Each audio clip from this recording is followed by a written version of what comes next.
nowhere, which was a weird moment. So that's why I ended up just doing a race replay, which all the fancy keyboard stuff I can do just not work on the race replays, which is frustrating. So basically I gotta do it like how I used to always do it, with the controller. Just restarting the whole. Oh, okay. I think it fixed itself now. And that works as an audio test too.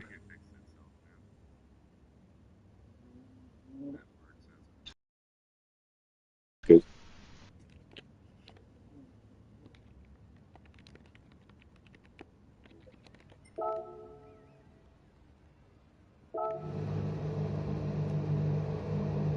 There we are. Alright, I think we're clear to roll intro. Indeed.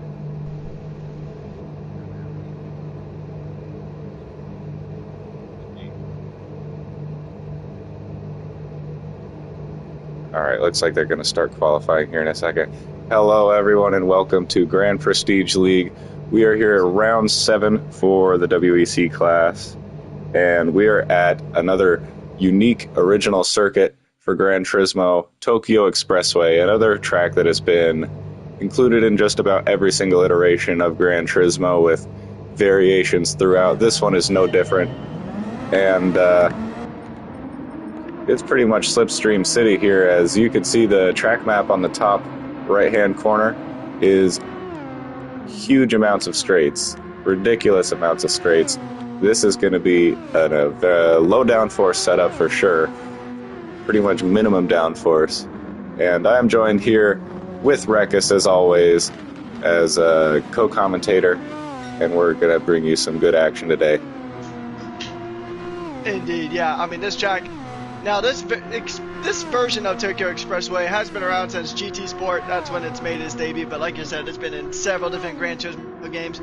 We are on the east counterclockwise loop here today. So it's a track that's pretty popular, especially in those street racing servers or car meet servers.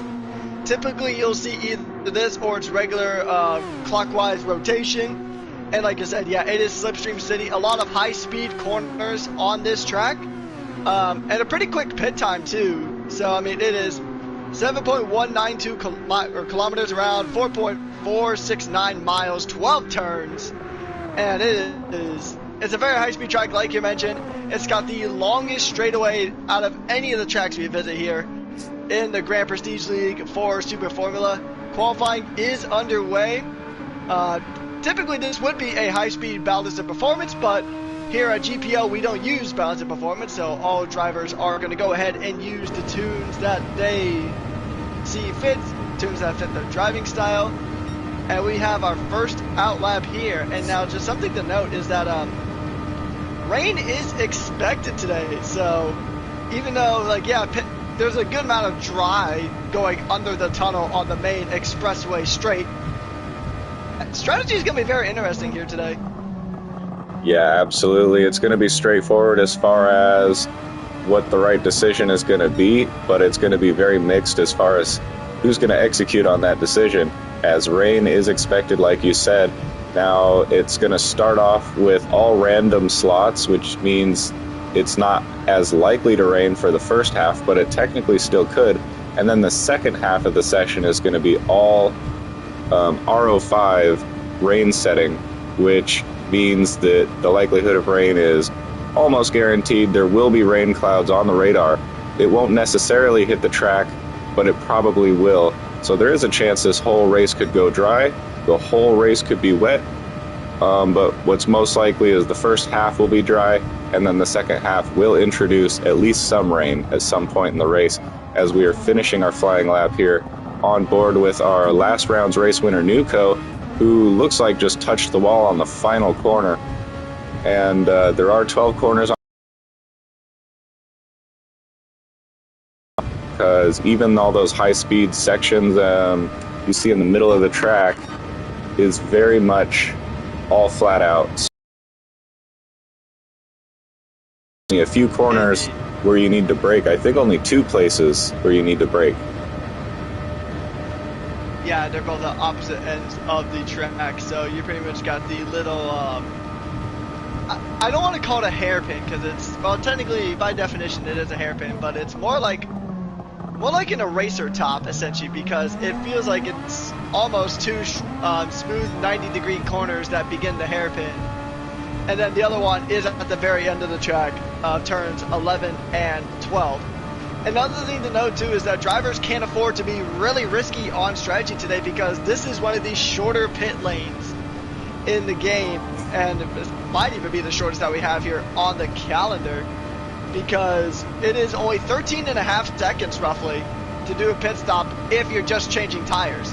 Now damage, fuel, that's a whole nother ball game, but for the most part, I mean, pit stops here are going to be very quick, and you also do have a considerable dry patch on this track, like you said. So, and this track is going to be interesting because I feel like it is going to kind of chew through tires a little bit, not as much as Barcelona a few rounds ago, but yeah, it's going to be really interesting to see how these tire strategies go out. So you might even see some drivers start off on those soft tire compounds, the RS on the bottom left of your screen, and then I think around that halfway point, I think we are going to go ahead and see some rain, but I don't think it's going to get above intermediate level. Yeah, it's going to be really tricky in that regard. I did see a couple drivers already starting to try to coordinate slipstream, as that's going to be extremely powerful. The teams who can coordinate that is going to have a strategic advantage here. And in regards to the strategy, I think that there is a decent chance we would see a soft tire, but that would be a very aggressive strategy. I do think that if rain doesn't end up hitting, a soft to soft strategy might work. I'm thinking of the SWT race distance. So these guys got to go even further. They're going to probably want to coordinate a medium tire either way. It's probably going to be a kind of like an F1 where they try to go longer than they know they should in hopes that a safety car comes out and kind of saves them. The hope would be to go as long as you can and avoid a pit stop until the rain comes, so that you don't have to take an additional pit stop before the rain arrives, where you would have to take at least inters. Yeah, that checks out too. I mean, it's definitely, today's race is definitely going to be heavy in the risk versus reward sector, because like you said, while we don't have safety cars, the equivalent of the safety car in this race is going to be when that rain hits the circuit, when we hit that RO5 state of the track. And I mean, I did some laps earlier in RO5. RO5 isn't super bad. Now granted, it's definitely not slick weather territory by any stretch of the imagination, but it doesn't quite get to the point where wets are required. It will get close though, because when I did my testing earlier on this afternoon, I noticed that if you look on the gauge on the left side next to the car diagram, you can see now that gauge is empty. For those of you who may not know, that is the tire or track moisture sensor. It basically just tells how wet the track is. And typically, if you're in that bottom bar, then you can kind of get away with slicks, but you might want to consider intermediate soon. If you're at that second bar, you're definitely going to want intermediates. And then when it starts getting to the blue at that top bar is when you're definitely going to want to run those wet tires. Now, it is worth noting that the tires may get a little burned up, those intermediates and wets, especially during that massive dry patch that is in the tunnel on that start-finish straight, the massive expressway straight as I like to call it. But that's not the only thing that we really have to worry about, is that we have to worry about, well actually we don't have to worry about, the drivers have to worry about the championship, because there's only 2 more rounds left, this round and the next round, and then that's it. Now granted, both categories run, so we still have SWT here, so realistically we have 4 more races left in this season, but for this category, it's down to 2. And I mean, a championship can mathematically be won here, but it would require Illusion to win and Nuko to fall even out of the points.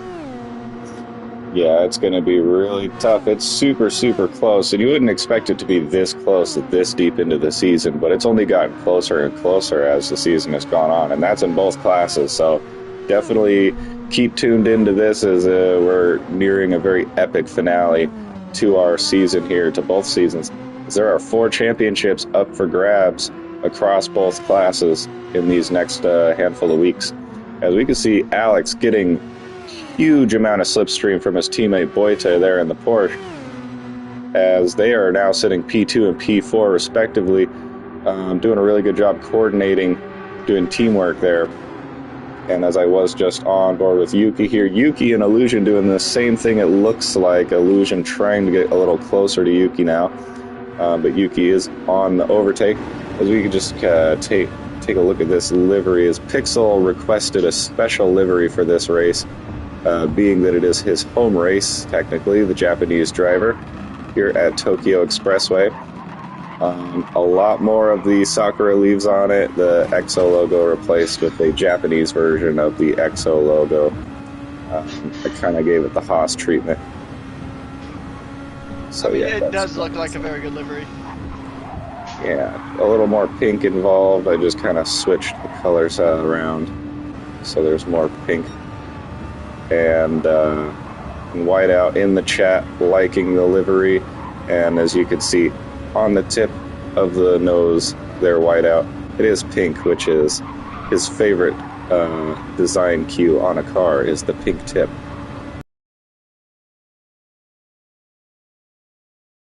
Yeah,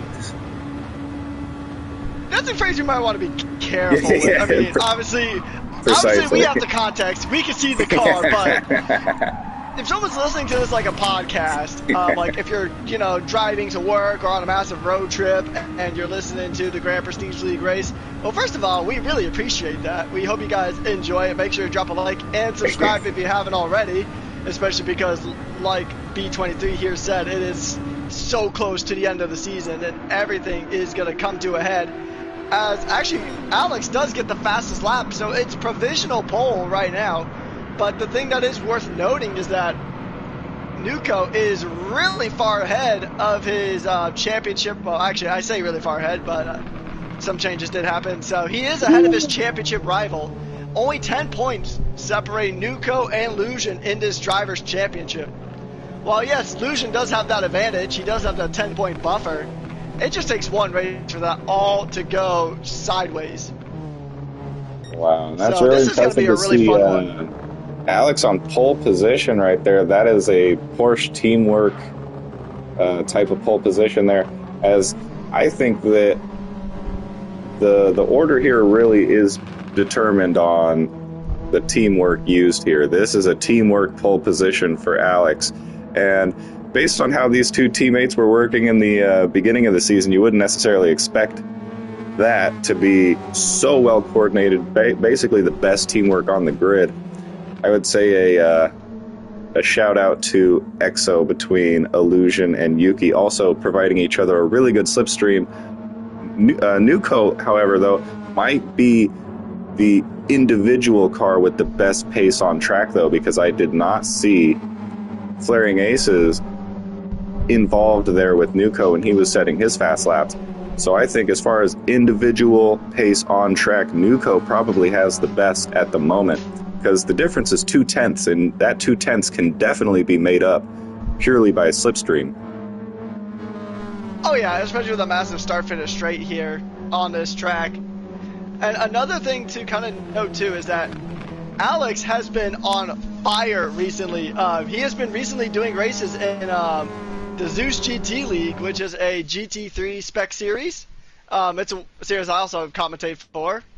No promotion or anything, but Alex has been doing really good. I think he has a 100% podium rate in his first season with that series, even though he's only done the last 2 events. It was a doubleheader in Croatia Dragon Trail Gardens, so different than the version that we ran for round 2. And then he got one in Lago Maggiore. He got a podium. He even got a win in there too on the second race of Dragon Trail. So in the GT cars too, Alex has been really, really strong. We also saw him do some excellent strategy masterclasses throughout the season. So, I mean, Alex, on his day, I know during the GT 500 season, we poked a little fun at Alex for almost always being involved in the lap 1, turn 1 incidents. But, just taking a look at the season, I mean, he has a win in this season. So, I mean, he's been doing fantastic here. He Yeah, won absolutely. at, I believe it was Deep Forest. Yeah, so he won at the first sprint. So, I mean, or the first feature race during sprint weekend, but still, overall. And then we have Lucian going over our, there's been a new amendment to the rules in between rounds, as I have come to find out. Bump drafting and wall riding will be penalized, which, to be fair, this track is notorious with it, especially, because you can gain so much speed from wall riding. You can Hail Melon an entire section of this track, so that is a good rule to have. Obviously, the overtake before lap 2 is also banned as per usual, but yeah, so what are your predictions for this race, B23? And if we also have rain, what lap are we expecting rain at? Well, let's see how many laps. So we got 35 laps in total. The actual rain setting will switch over at the halfway point of the race, but we probably won't see rain arrive until maybe 5 to 10 laps after that even, and that's at the soonest if it all goes according to plan. But since it is random in the first half, it might even start raining from lap 2 or 3. But what's most likely is probably in the final third of the race it will begin. Yeah, I mean, the sky doesn't look too bad right now, so I think it's going to be dry initially. And I think your prediction is pretty spot on. We're probably not going to see rain on this track until the last few laps, I would say. I maybe even go as early as like maybe 15 laps till the end, I would say. Maybe would probably be the earliest, but also, once again, it really depends on the rain. But another thing, too, I didn't really kind of mention is it's risky, but if you crank your traction control all the way to the max, there's a very slim chance that you might actually be able to at least survive an additional lap or two on slicks on this wet track, because most of it is flat out, and you even have a massive dry patch through that tunnel. So I think, obviously, I'm pretty sure 99% of the passes here are going to be made on that extremely long start-finish straight. But yeah, we'll see which driver gets stuck in traffic and which driver beats rush hour. Absolutely, and the start is going to look spectacular too, as they're going to start in the tunnel. First time all season we're seeing something like this. It's going to look really cool where they're all lined up on the grid in there, and it's going to sound heavenly too. Yeah, that's for sure. I would love to be in there, or maybe not. It might be way too loud, but it's going to look cool regardless here in just a few moments as all these drivers are preparing their cars, getting ready. Hopefully everyone's making sure they got the right tire on. I do have authority with the red flag, so I will be throwing that if we have chaos into turn 1, which is very likely.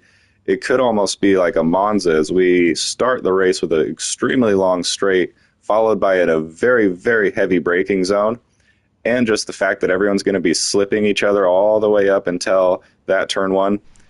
It's going to be potential chaos here. And I'm really looking forward to it, as we could see like 4 cars, 5 cars even, if it fits, trying to go through there at once. As this race is now about to begin.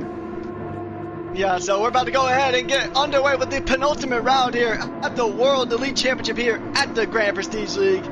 As always, those false starts will be penalized. Drivers are going to keep their eyes on the lights, and it's 3, 2, 1...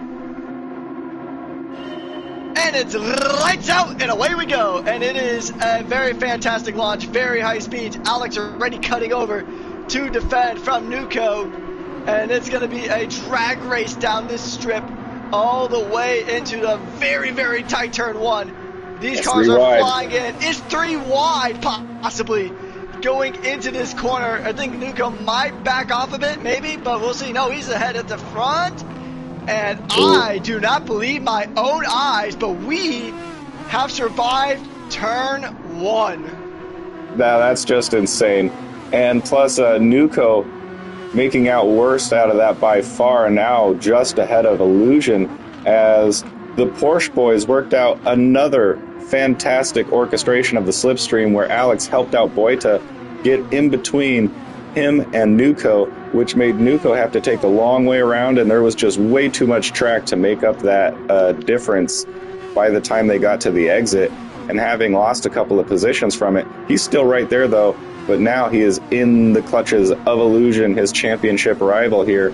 And this track too, as we're going to see throughout, I believe how usually after the first couple of laps, the gaps really start to open up between the drivers as it's hard to follow and stay close with the dirty air. But here the dirty air is not so bad. Only in like 1 or 2 corners will you really experience the detriment of the dirty air. The rest is stay within the pack. This pack will actually stay a lot closer for a lot longer in this race.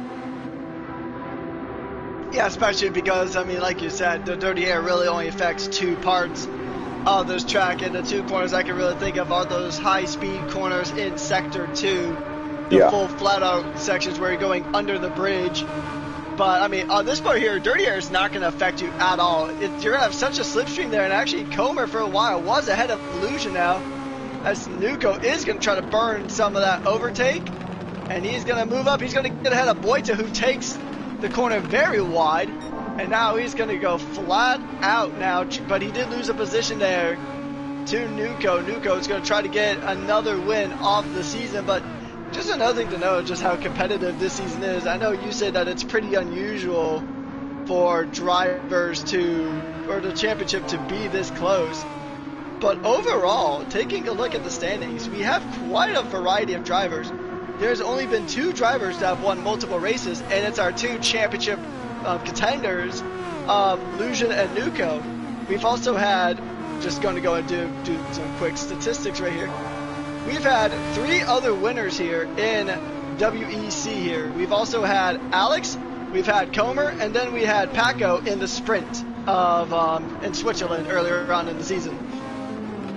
And that's another thing, having so many different race winners too is another kind of unusual thing that's a good thing to see, quite the testament to how good of a season it's been so far, and it continues to be. We got purple sectors being set all up and down the grid, as you would expect on lap 2.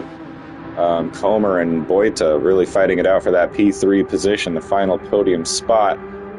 And Illusion seems to have fallen back just a little bit off of this pack, still within slipstream range though if anything happens between them as we go back into turn 1 here. This is where stuff happens, it's where people get caught out or advantages are found. One of the only real overtaking corners. You can overtake on the straight, but this is really where you make it stick or not.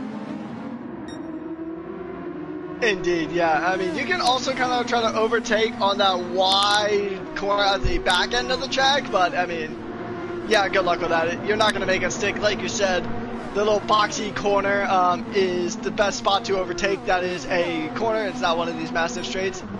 But with just the high-speed nature of this track, you probably could go ahead and make some high-speed passes in these high-speed corners like what we're seeing the drivers go through now. So expect maybe 1 or 2 positions to really shift up. But back to the championship battle, Illusion has really... and actually, here's a high-speed overtake over here as Illusion does get past.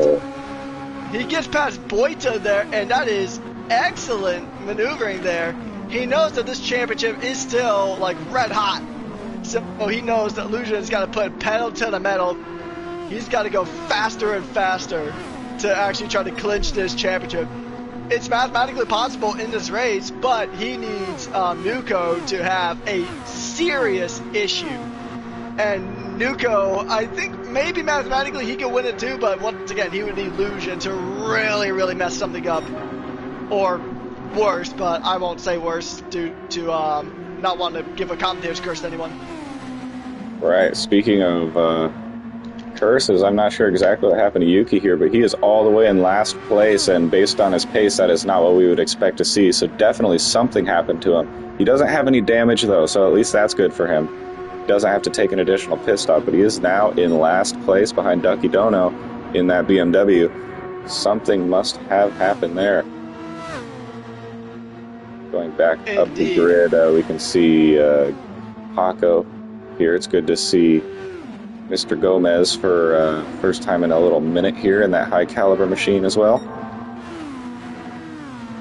Yeah, I mean, he's kind of in a world of his own.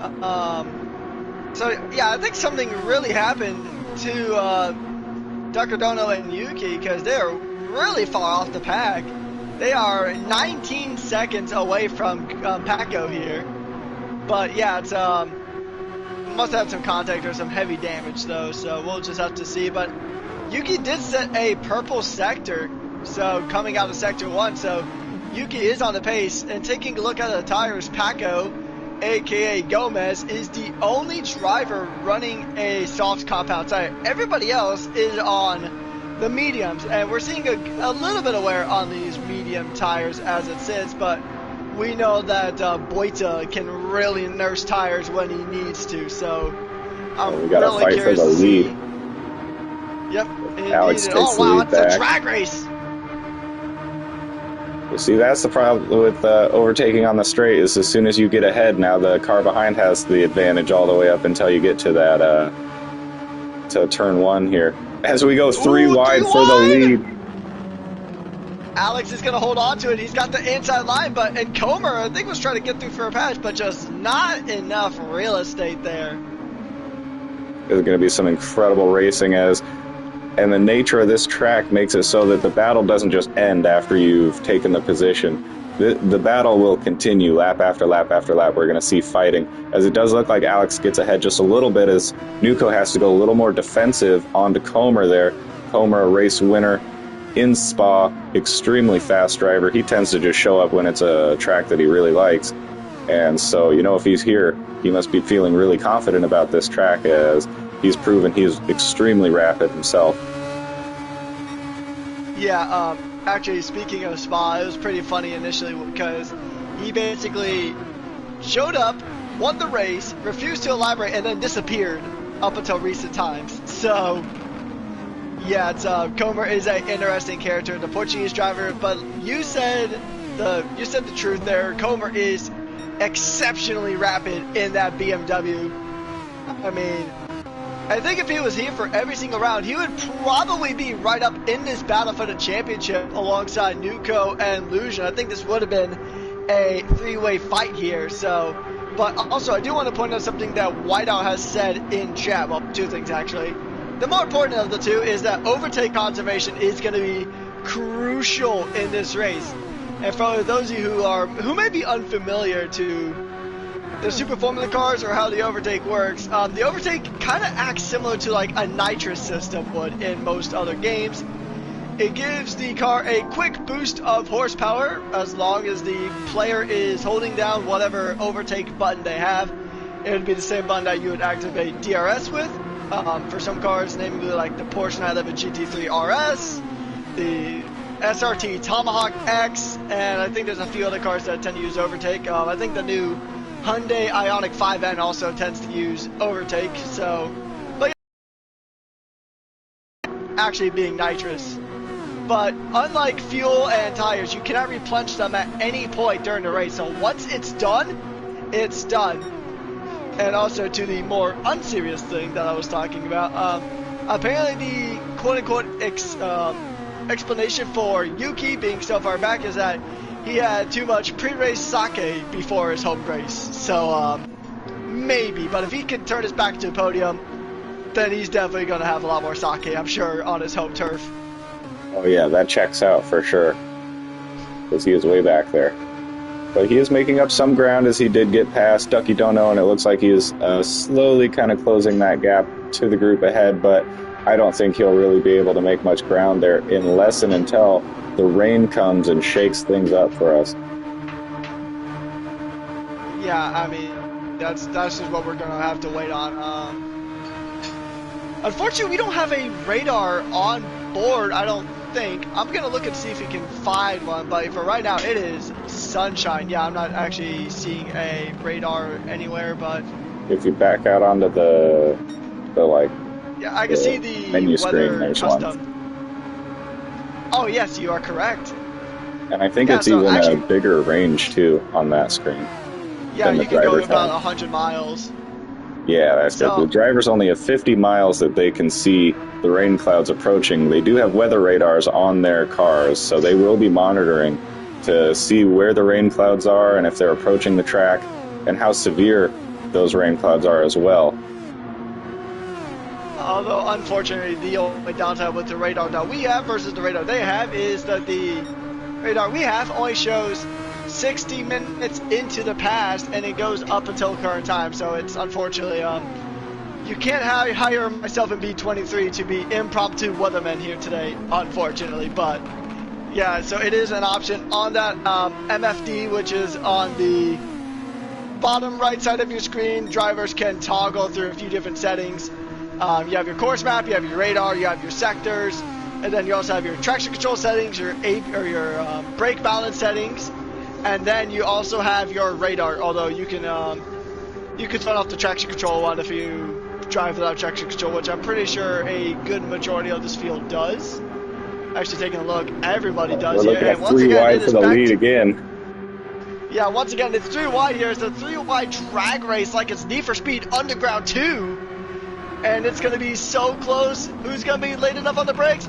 And is Comer going to try to get a pass one, get one free? No, he does not. He even loses out a spot, I think, to Nuko, but they're still battling it out here.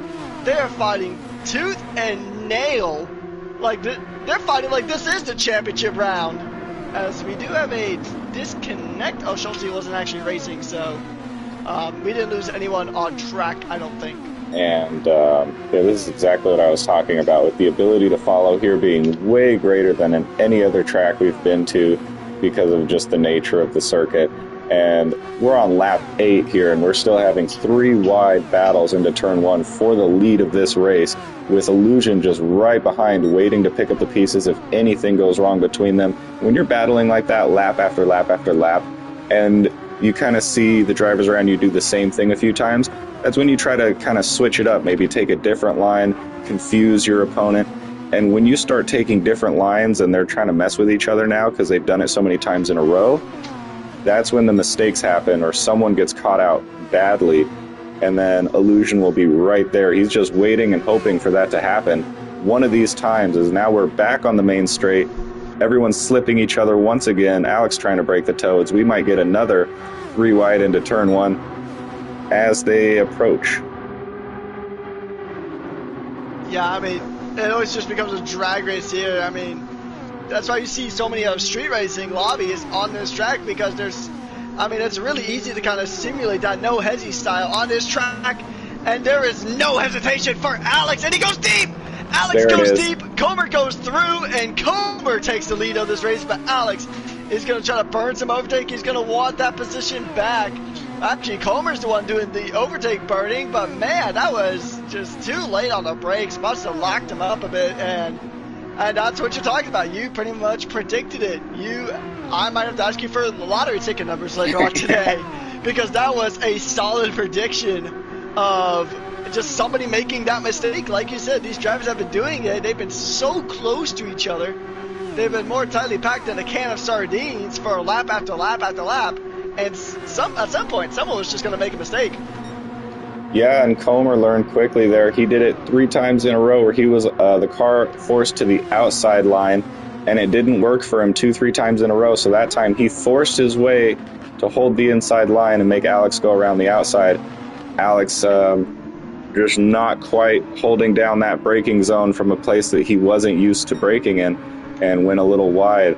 And that opened the door for our new race leader, Comer, to now hold it down, and with a little bit of a gap, but still within slipstream range, so we might see this switch once more as we're approaching again that turn 1, and we'll see how these guys try to switch up the strategy. Comer now knows what line he prefers that actually can net a lead, but we got Alex choosing the line at this point.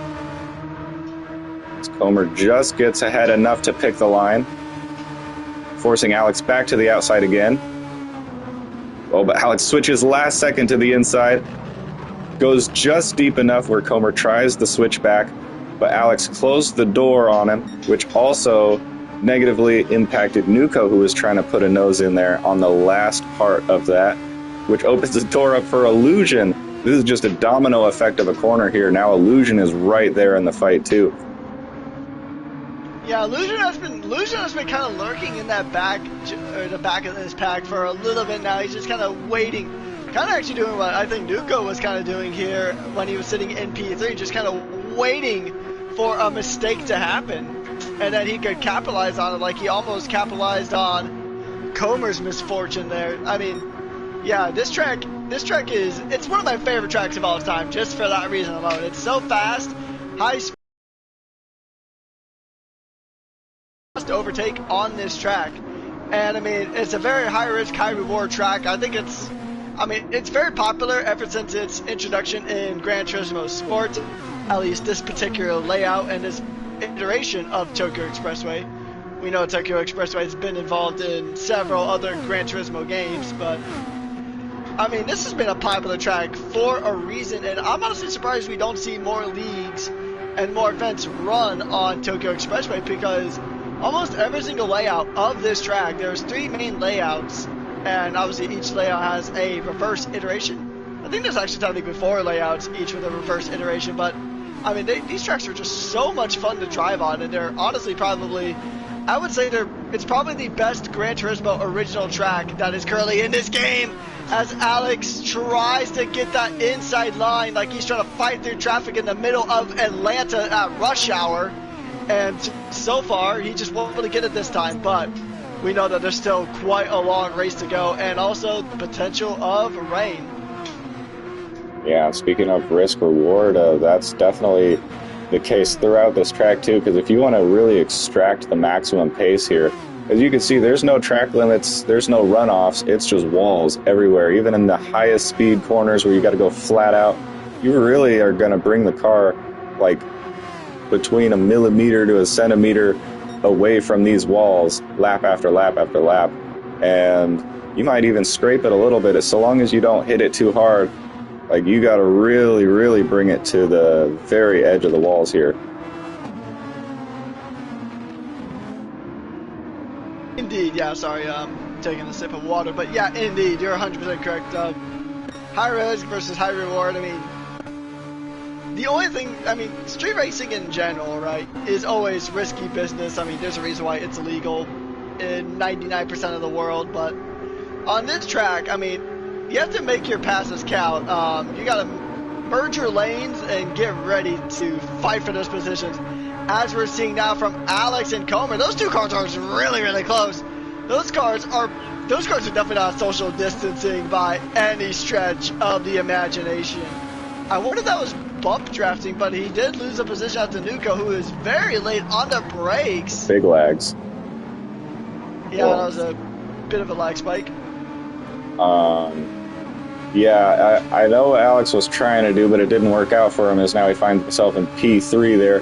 Nuko getting a ton of benefit from that, as it looked like Alex was kind of trying to dummy a look to the outside to make Comer defend the outside so that he could slip into the inside just before the corner.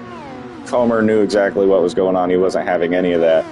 Didn't fall for it, kept the inside, and as a result of that indecision to just pick a lane, it let Nuko come through with a really good momentum there, as he's now in the slipstream of illusion, as we're now finding ourselves at the final corner.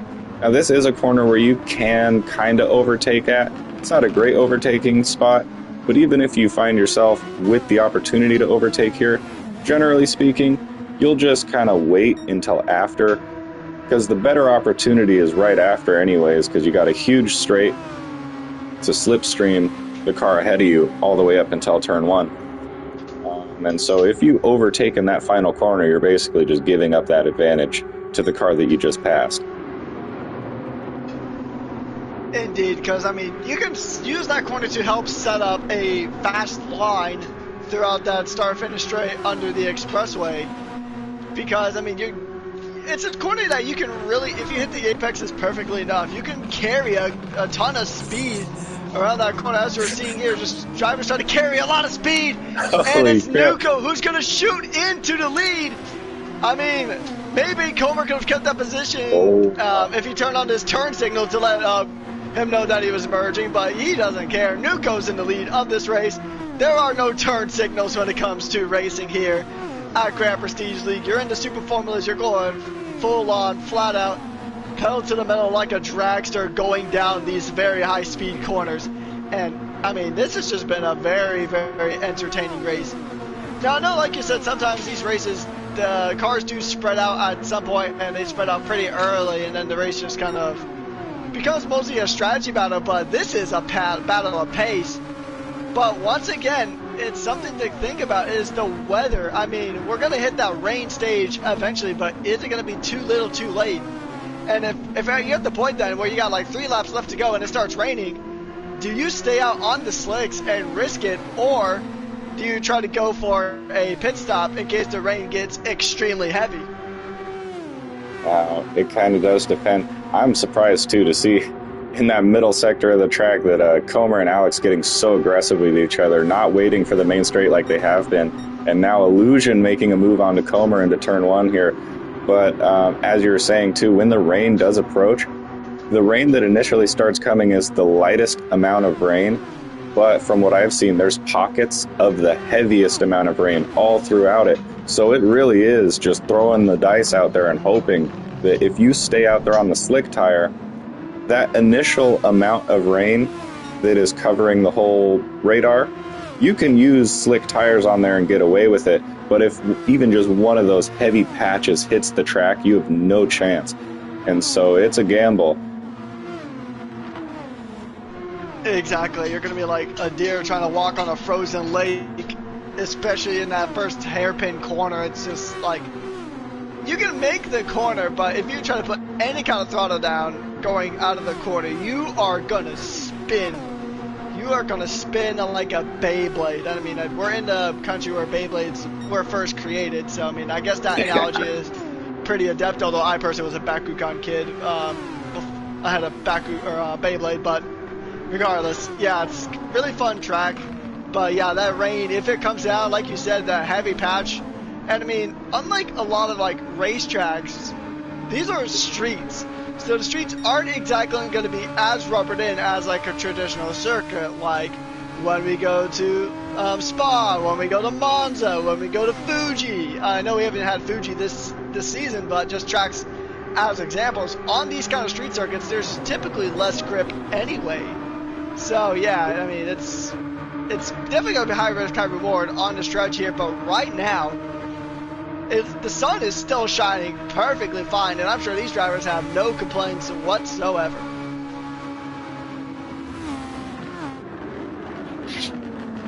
That's right. Oh my!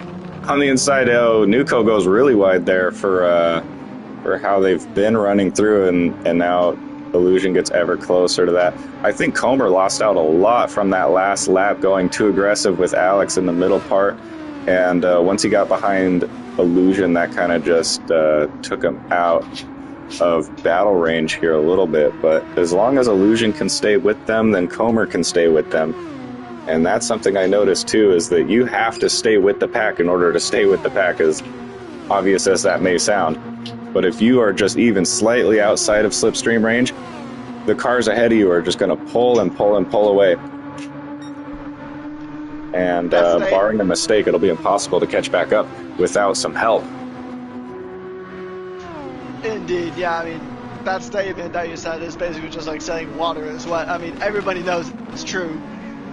But it's going to be... I feel like I'm about to start a war in chat over if the question of is water wet won't be the first time I've started that discussion. It does remind me, yesterday I started a discussion about does Lightning McQueen have car insurance or health insurance, and that was a fun one for chat. Oh, goodness. But regardless, yeah, that was a surprisingly quick debate, but anyways, back to the topic at hand. But yeah, I mean, actually, it's a very good point that Whiteout brought up is can these drivers actually hit 200 miles an hour on this track? I mean, I think it's possible. And wow, there's a lot of aggression here. Drivers are fighting tooth and nail, like they're trying to get across lanes because they're about to miss their exit. This has been pandemonium in that corner. And if and Nuco in particular has got to be really, really careful here, because Illusion, his championship rival, he needs to, across these next 2 races, he needs to knock 11 points away from Illusion at the end of the season to be declared champion, because there is that 10-point deficit right now with Illusion having that advantage. So I mean, the higher that Lucian finishes up and the closer he finishes to Nuko, the less points that Nuko takes out of his championship.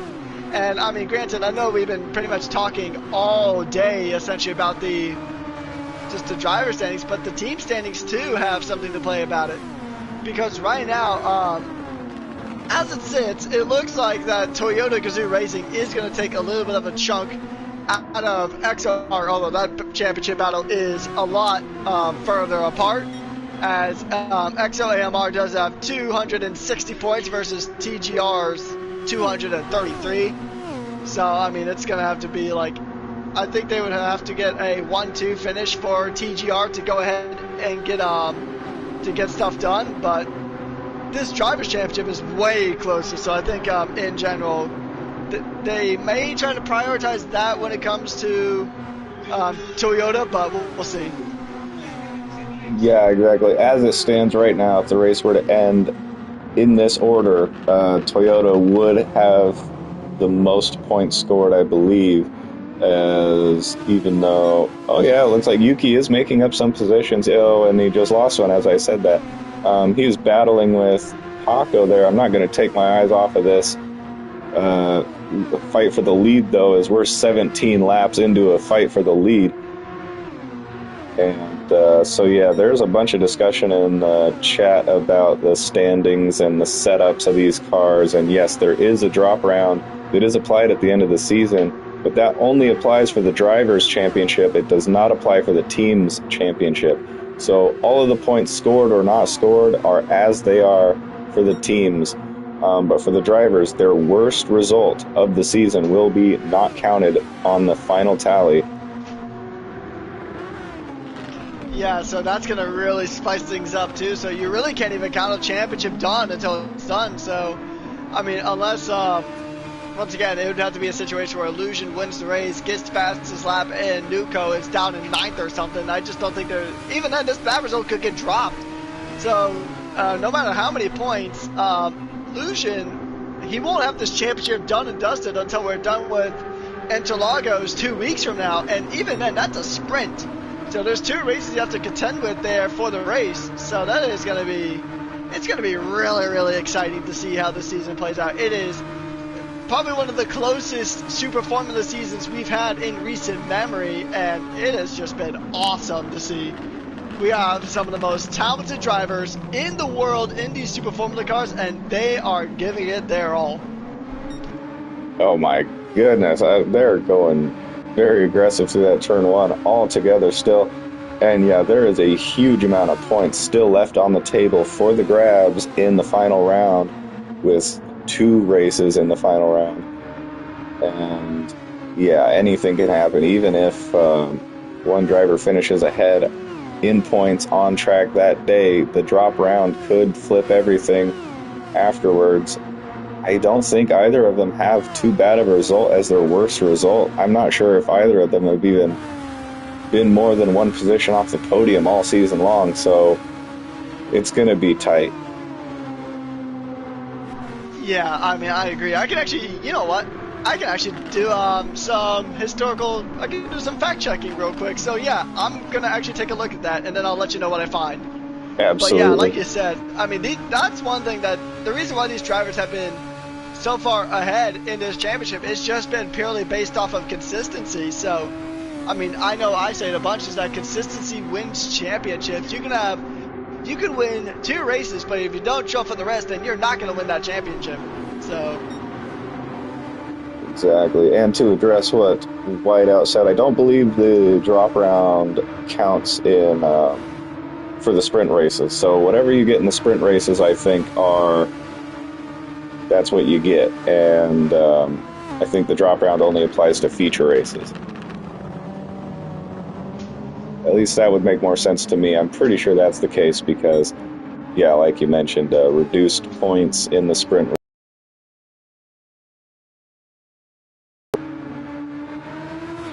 Boy, oh boy, as we now have Illusion in the lead of this race, but it's still a 4-car fight for the lead, and anyone can get this, as Illusion actually opening up a little bit of a gap. Still within slipstream range, though, so he is not in the clear quite yet. But this is probably the biggest gap we've seen all day long so far, as it does look like the lighting on track getting a little more overcasty. The clouds are graying a bit. And William Boyd to the pit time is very, very short here. I think it's like maybe 13 14 seconds. Yeah, it's really short here. Probably the shortest on the whole calendar so far. A little wobble from Illusion. He might have touched the wall because it doesn't look like he had a great exit. And that's the one corner where you need a good exit. Indeed, yeah. So not counting the sprints here, I do have the statistics. So the lowest position of these drivers so far is Nuko's lowest position in this race, not counting the sprint race we've had so far. And even then, that wouldn't really count because he finished in P2 in that sprint race that we had at Deep Forest Raceway. But his lowest position is 4th in any single race. And that result was achieved at, well, Deep Forest Raceway. He got P4 there. But Illusion, obviously, once again, not count the sprint because he would be at P5 if that was the case. But Illusion's lowest position, from what I'm seeing, is P2. So, I mean, he's been first and second every single race, which is why he's got that 10-point buffer in this championship. Yeah, so I have mixed feelings about the drop round because while I understand why it's a good thing and can be beneficial for a more representative point system over the course of a thing, as a lot of these drivers might have to like miss a round due to some kind of scheduling conflict or something, so that missed round wouldn't really hurt them too much in an actual championship fight. I know that's what it's designed for, but the part that I don't like as much is where you have a situation where Illusion going throughout a whole season being extremely consistent, worst result being a P2, will have to have more points subtracted than someone who did worse. And so that's the part that I don't like as much because it doesn't punish consistency, but it rewards. It doesn't necessarily reward you for being less consistent either, but I guess you have a greater benefit from having a worse result. You get less points deleted, I should say, for having a worse result. Yeah, and once again, we're on this battle between Nuko, Illusion, and Alex. Once again, going green line into turn 1. Oh man, if I had $1 for every time we saw that today, I could fill up my car on gas. Although I'm betting, I think there is actually somewhere on this track. I'm not gonna try super hard to find it, but I think there is actually like a gas station somewhere on. It may not be this layout. I think it might be one of the other layouts, but there is like gas prices, and the gas prices here were very, very cheap compared to what we had in in the United States at the moment. But I mean, yeah, but still. Yeah, I mean, these drivers have been fighting so consistently and so intensely, too. But Comer now is right up on the back of Illusion now. He could reinsert himself into this podium contention. So we're going to really see how this one plays out because, I mean, this track, I mean, all these drivers are probably going to try to go on the uber long stint. And what I mean by that is they're probably going to try to go for a no stop unless it's like absolutely necessary or when the rain hits. And I think that's what everybody's betting on. They're betting on a no stop until this rain hits because, I mean, these tires, although they're going to be flame broiled at that point, they're going to be more cooked than a Burger King Whopper. Yeah, these they're guys going to try to stick them. This out until the rain hits. Yeah, these guys' tires are now starting to get a little lower. We're going to have to see who can handle taking this turn 1 lap after lap, wheel to wheel. With worn tires now, that becomes a whole different beast as Illusion gets ushered around the outside, and that is not the optimal way around if you're just side by side through that whole thing. There's a good switchback opportunity there, but these guys seem to keep that door closed and just go wheel to wheel throughout the whole thing. Comer with some really good defense now. This is going to hurt Illusion and his ability to get back up to that pack that is fighting for P1 there. There's a bit of a gap now between these two sets of 2 cars each, and that is bad for Illusion in this particular case, but all of this might be nullified when that rain comes. It looks like it got to be getting closer. Do we see any rain on the radar yet that we can see? Well, the radar, unfortunately, the one that you have to back out into the menu of, it only goes it goes back 60 minutes and then goes to current time. It doesn't, it unfortunately doesn't stick to so we can't predict the future or can't make a weather prediction. So my second career as a meteorologist is gonna have to come to an untimely end. But yeah, I think right now the rain is gonna come. I just don't think it's gonna be super soon. I think it's gonna be closer to what you said. Towards the beginning of the race, it's probably going to be around the last 5 to 7 laps. But I do also want to point out that Boita made a pit stop. So Boita is on fresh medium tires. So I wonder if he's maybe thinking that the undercut might be the strategy and maybe there won't be a rain. That's going to be a curious one. Again, with Illusion just behind the pack of 3 cars here. So he's lined up all the way on the outside. And yeah, he targets a big switchback, but no one was quite there to take a position off of. But he did get a good exit out of there as he is now right on the pack. And now we got a pack of 4 cars once again, 1 lap later. So they're all still right in this. A 4-car fight for the lead, 23 laps into this race. Yeah, these drivers are fighting tooth and nail for these spots. They're giving it everything that they can possibly give it. I mean, it's so close to the end of the championship as well. They have one more race after this one. Well, technically 2 if you count a sprint, but there's only one more event for this WEC group after this for the season. And we're right up at the season's end. It feels crazy how fast the season has kind of blown on by, but it's just super duper close. And like Whiteout said, these tires on these cars are looking super sketchy at the moment. It just looks like the tires are just so sketch at the moment. They just look shredded at this stage. I mean, I'm sure that these tires, they're begging for the sweet release of a pit stop at this point, but these drivers are going to try to hold out this rain as once again it's another drag race. Nuco in, Illusion in. Now that's something I would not have expected. Well, here we go. The 2 championship rivals making their pit stop. And this is Comer going for the lead. Yeah, I absolutely would not have expected that. I was just going to say it's going to be a game of chicken as far as timing that pit stop. If they're going to do a pit stop before the rain arrives, it does look like they must not be seeing any rain on the radar quite yet, as these skies are completely gray, but it can still take a while for the rain to show up, despite what it looks like out there. Now looking back at our championship leaders, there is a bit of a gap between them, so we will keep an eye on our race leaders at the moment.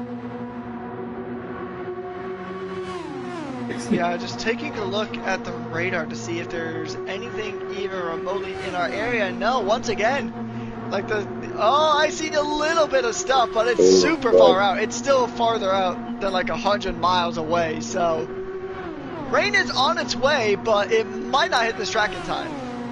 I see, yeah. So basically, if Alex and Comer can hold out long enough until that rain shows up, which will probably be in a handful of laps from now, they will probably benefit pretty great.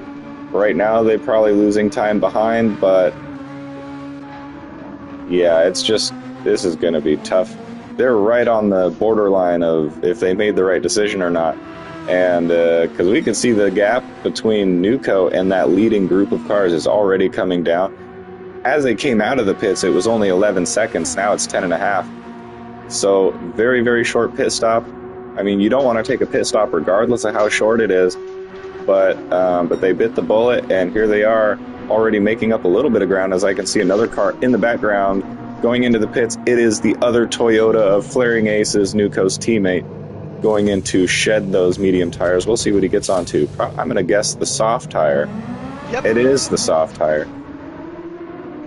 So that's what I would do at this stage because, yeah, the rain is imminent. It's going to be here at some point. You might as well get on the faster compound if you're going to have to get rid of them soon anyways. Yeah, you might as well. You might as well try to get all that pace out of that soft tire that you possibly can. and try to catch up to Boita and try to get past the Porsche driver. Yeah, I'm a little surprised Nuco and Illusion didn't opt for that as well. Yeah, I think possibly. So I can't speak for the drivers and what they're exactly thinking because obviously you and I don't have that connection. Pit stop loss is about 10 to 13 seconds, roughly, give or take. I think that these two really only lost about 11 seconds in the pits, to answer your question there, King. But, I mean, maybe they're betting on splitting the strategy, at least if you're that Toyota camp. Trying to split the strategy, possibly. Maybe Nuco, he's made his tire choice in the event that it doesn't rain, and they changed Flaring Aces in the event that it does rain. So maybe that's where the strategy is split. Maybe EXO might be doing the same thing with Illusion and Yuki. We'll have to see. Although, yeah, actually, no, Yuki's on the mediums as well. He recently did his pit stop, so it's an identical strategy for the EXO drivers, but a split strategy for the Toyotas at this stage of the race. Curious to see if it'll pay off or not. Yeah, and that 4-car race for the lead between these top 4 that we've been on board with all race long are from 4 completely different teams too. So that's just another exciting element of this battle, which also means that we got to keep an eye on the other drivers in those teams farther down the grid and see where they're going to be, because that's going to be crucial for the Constructors' Championship, as we got Boita teammates with Alex in the Porsche, Flaring Aces teammates with Nuco, and Yuki teammates with Illusion in the EXO Aston Martins. And so where those guys end up finishing relative to each other is also going to be pretty important for the Constructors' Championship. Yeah, I mean, obviously, it's all to play for here. All these championships are pretty much lined up, but I mean, yeah, it's really just been a battle of consistency, because I mean, Nuco and Illusion have been pretty much neck and neck. I mean, they have been so close to each other for a majority of these races, usually about 1 or 2 positions apart. And I think they both have the same amount of race wins too. I think Illusion actually has 1 more race win. Race leaders in the pits. Yeah, so they decided that the tires are done and dusted. They're going to go ahead and pit, and that's going to put the lead back in Nuco's hands, and Illusion's going to get past him too. But they've opted for the softs. So the 2 drivers that just got out of the pits opted for the softs, and here comes Boita, going to slingshot past his teammate, and now the teamwork of Porsche is going to come back. We saw how strong it was in qualifying. We're going to see if it's even stronger in this race. Now, here's something to note, is that Boita did actually pit in on around lap 16, so he pitted in way earlier than everybody else. He had a massive undercut, and it brought him back into this battle for a potential podium for Porsche. Yeah, but now he is on the medium tire sandwich in between 2 soft tire runners as it stands now. And yeah, even though we had like 25 laps straight of battling for the lead, it did end up being a strategic race after all, as we could see. Just merely pitting 2 laps earlier put this massive gap between Illusion, Nuco, and the other group of Alex and Comer behind them now, as it does look like a pit stop had to be made before the rain came, and if it was going to come, you might as well get it out of the way early and get off of those very sore tires. Indeed, and actually just taking a look back through the history of this season, and so here's the thing: Nuco and Illusion are on 2 wins apiece, and the other 2 wins going to other 3 wins technically if you count the sprint once again, going to Comer, and then we had Paco who won the sprint, and then also Alex who would end up winning the feature race in Deep Forest in Switzerland. So this is, I mean, it's all to play for here. But even if in the event of a tie, which I'm just making a bold assumption here, in the event of a tie, I think they would actually go back to race wins and try to calculate it that way to see who would be our race winner. Although there is that the drop result, which would hurt Illusion more than it would hurt Nuco because of the P4 compared to the P2 finish. So we'll just have to see how that one plays out. I mean, it's impossible to bet. I mean, I would be terrified of betting any kind of money on who would win the championship between Lujan and Nuco, because it is just, there's so many factors, there's so many unknowns that are going to be thrown into this equation. Yeah, and there are tiebreaker scenarios that we do have. I forget exactly the order of what the tiebreakers are. I do know that the first tiebreaker is race wins. And so, yeah, if they're tied on points, then it goes to who won the most races. And then if they both won the same amount of races, then it goes to something else. And there's like 5 different tiebreaker, different scenarios that we could have to decide this championship. And the final one is if after they're tied on like 5 different of those tiebreakers, the final one is like a coin flip. It's literally just random. And it's almost impossible that they would be tied on every single one of those metrics. But technically, if it comes down to it being that close, it could be decided by a literal coin flip. But very, very unlikely. Someone will have a statistical advantage somewhere on the stat sheet to secure the championship. But I'm sure that we won't have an equal point spread. I'm sure that they will get it done on track, and there won't be any controversy. Now, a good idea that I just had is potentially, I mean, granted, like you said, it is pretty unlikely that we'll get to that stage where it is going to be so dependent on, like, you know, all these tiebreaker scenarios. I just don't think we're going to get to that point of the season. I think at the end of Interlagos, we're going to have a clear winner and we're going to have a clear champion, but possibly, and maybe something for next season, is in the event of a tiebreaker, you have each driver that is involved in the tie do kind of like a shootout, a quick little 1 or 2 lap shootout on every single track that we have raced on throughout the season. Mini season. And then the one who, yeah, and I mean also, yeah, pretty much, any percent speed run of the season. And since on this calendar we have 9 races, roughly, I think, right? Yeah, no, 8 races. Yeah, 8 rounds with 2 sprints. So we count the sprints 10. So even then, even if we just did 8, you would still run into that issue of potentially going 4 for 4. But and then at that point, you could probably just do like some crazy mathematics where you take the combined times of all those and try to get a winner. Oh yeah. Because there's no way they'll be able to get there's no way they'll get an exact tie time on that across 8 different tracks, right? As they're wheel-to-wheel exiting turn 1, they might just, because these guys are extremely level. And, I mean, this is exactly what you watch for. This is what you like and subscribe for, is 30 laps into this race, we're having wheel-to-wheel battles for the lead here between our 2 championship leaders. Like, this is exactly what we want to see here. And full talent on display here between all of our top 4 drivers, being the 4 race winners of the season, all just showing exactly why they are in those positions. Yeah, I mean, you make some very solid points. These drivers are fighting tooth and nail. I mean, it's pure cinema. Honestly, I think we've had more fighting in this race than in a majority of the Formula One races this season in terms of fighting for the lead. That's why. That's why I always rate GPL so highly. Is that I don't think I've seen one singular race where the driver just ran off into the sunset and was miles ahead of everybody else. I think that the drivers, I mean, yeah, there's been a few like gaps, like a few second gap, like maybe a 5-second gap or 6-second gap at most. But I mean, it's usually been within the single digits in terms of seconds. So it's always been super close.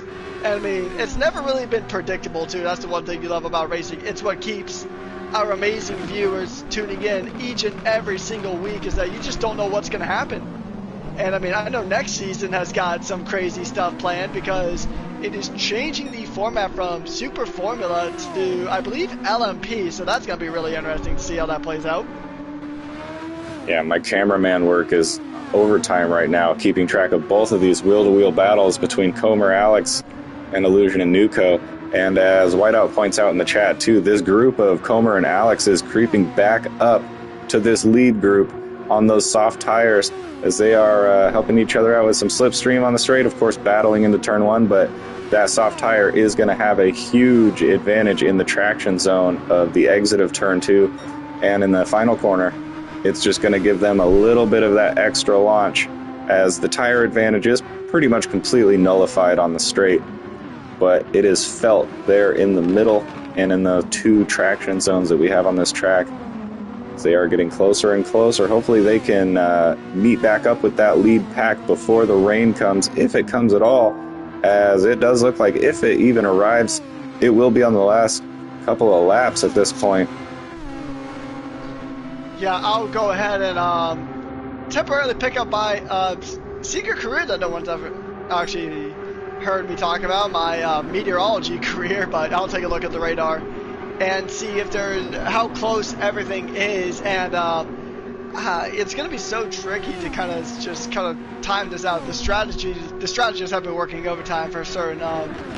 So I see rain. Oh, okay. So rain is not happening. Unless it just spawns in, rain is not happening. There is a very small cloud and it missed the track by 50 miles. So there is no rain at all expected for today's race.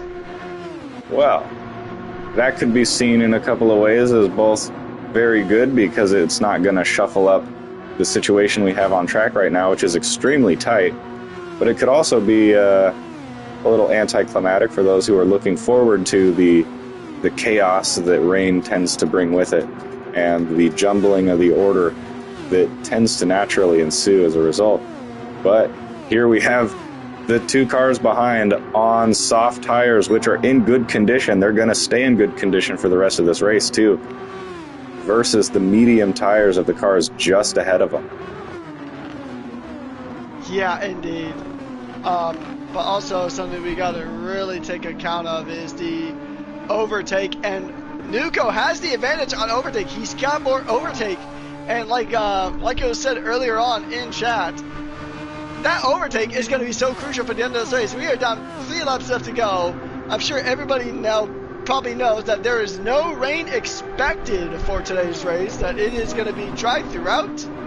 These drivers are really going to feel more confident on these tires. But the soft tire gamble, I don't think that soft tire gamble really worked out as much. Maybe, I mean, they have caught back up to this group. They're within half a second now, at least Alex is. Illusion's going to try to shake for a move on the outside. Does he get it done?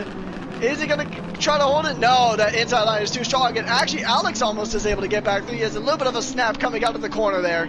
And this battle, once again, is now a Connect 4 highway battle. Yeah, and Illusion had a really good run around the outside on the first part, but then for the second part, the outside just continues on a little too long, and he couldn't get the exit speed he needed in order to stay competitive with Nuco there in the exit of that corner. He needs to stay close for these final 2 laps here, because I would also save that overtake for literally the final push on the final lap, to try to just make it a photo finish across the line. If you're in position to do that, you're going to want that little bit. The way these guys are racing right here, it's going to be a drag race. I mean, hey, street racing, drag racing, I mean, you know, it kind of fits the bill for, you know, the type of street circuit that we're on. We took over the streets of Tokyo, and these drivers are putting pedal to the metal. They're giving all these drivers, well, they're giving all the drivers in chat who are getting ready for next week, as SWT comes to this track next week. It's going to be a shorter race for them, but they're getting some. If I were one of these SWT drivers, I would be taking notes on some of the tactics and some of the strategies that these WEC drivers have, or some of the tactics that they've employed here, because Alex is now back in the lead. It's gonna be a management race right down towards the end. That it's like you said, it's gonna be a full-fledged Need for Speed style drag race at the end. Everybody just punches their overtake and just lets the car sing into the tunnel to wrap us up here. Yeah, an Illusion now on the back foot as we're on the penultimate lap of this race. That's not looking good as far as that goes. He's going to want to make up a position into turn one for the final lap here in order to have a good run onto Nuko for the race win. Oh, and that's not looking good. Yuki in the pits on the penultimate lap. Maybe he's going for a fastest lap or something. I'm not sure why else he would do that. Maybe damage. But yeah, I think these four drivers here, our top four, should just line up on the final straight and do a quarter mile to the race line. That'd be fun. But, you know, my bet on who would win that, it would be, I think my bet would actually be on Alex to win that, because he's got so much more overtake than everybody else. He has probably almost triple the amount of overtake that everybody else has.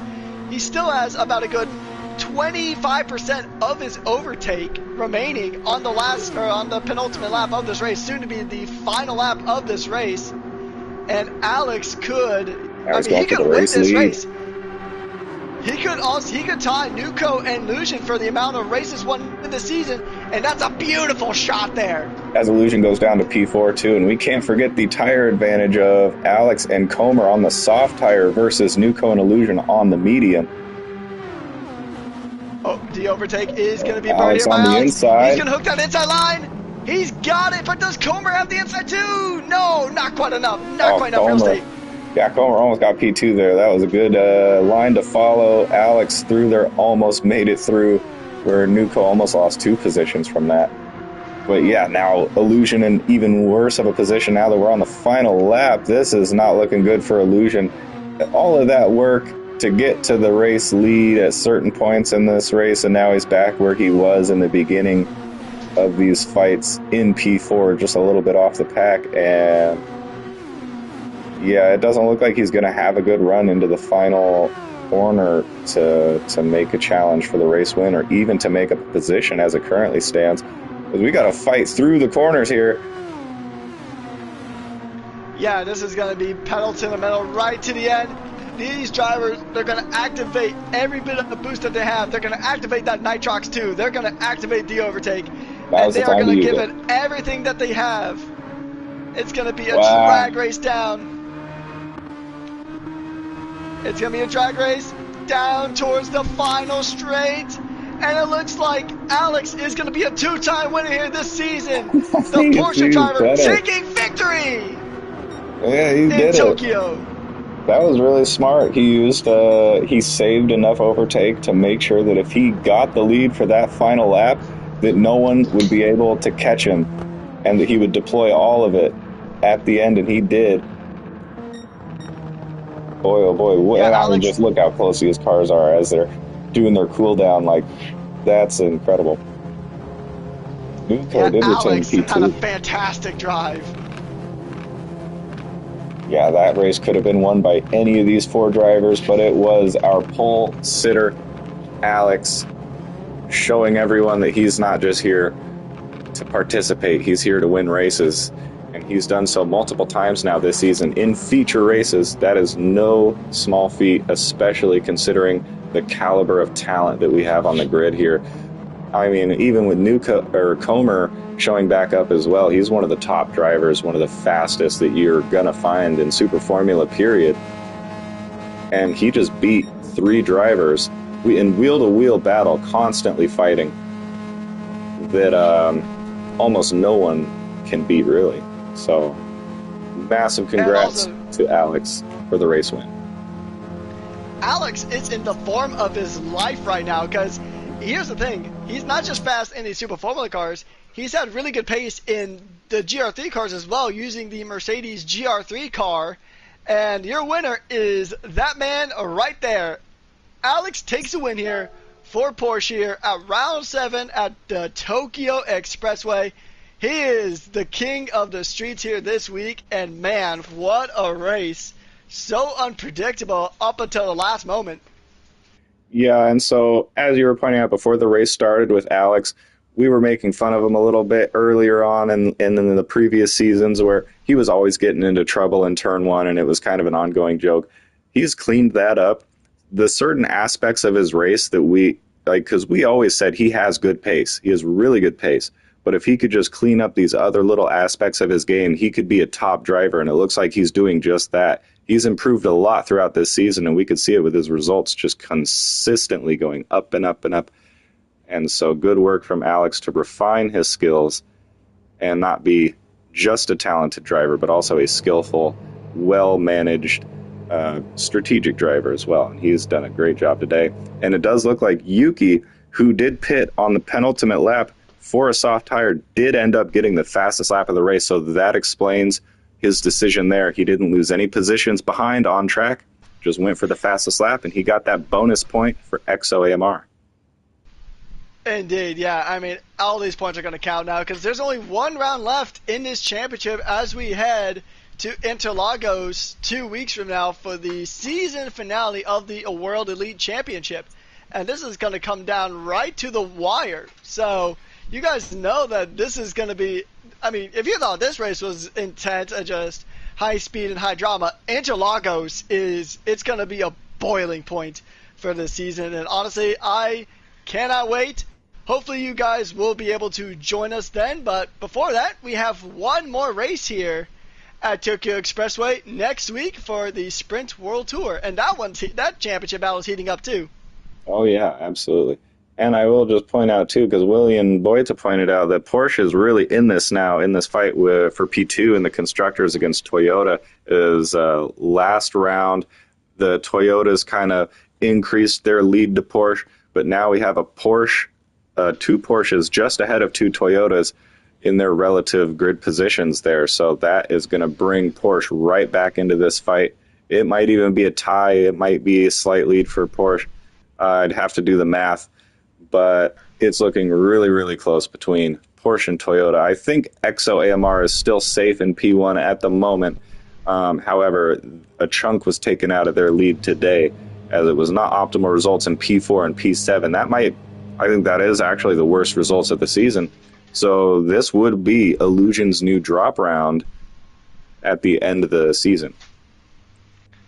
And yeah, and following that math, Illusion and Nuco would lose basically the same amount of points. They would both lose that P4 position that they both have because now their lowest positions are P4. So yeah, you guys are definitely going to want to drop a like and subscribe if you haven't already because this championship is heating up. And the last thing I'll say before I let B23 close this out is Alex is going to be a serious contender for the next series we do. Just mark my words. Alex is going to be right up there. Absolutely. I can agree with that. And yeah, so just make sure that if you're on this channel right now, if you haven't already, I'm sure most of you have, but make sure you like and subscribe because we're nearing the end of this season. You're going to want to see the finales, but not only that, you're just going to want to stay tuned for the next series that we have because in the off season, we do an alternate season where it's probably going to be LMP cars, and that's going to be fun as well. Make sure you follow us on Instagram at Grand Prestige League so you can get the updates on all of these driver standings, constructor standings, race results, and more as we head into the final rounds of the season. Thank you very much for joining us. I was B23 here with Rekus, and we will be here next Sunday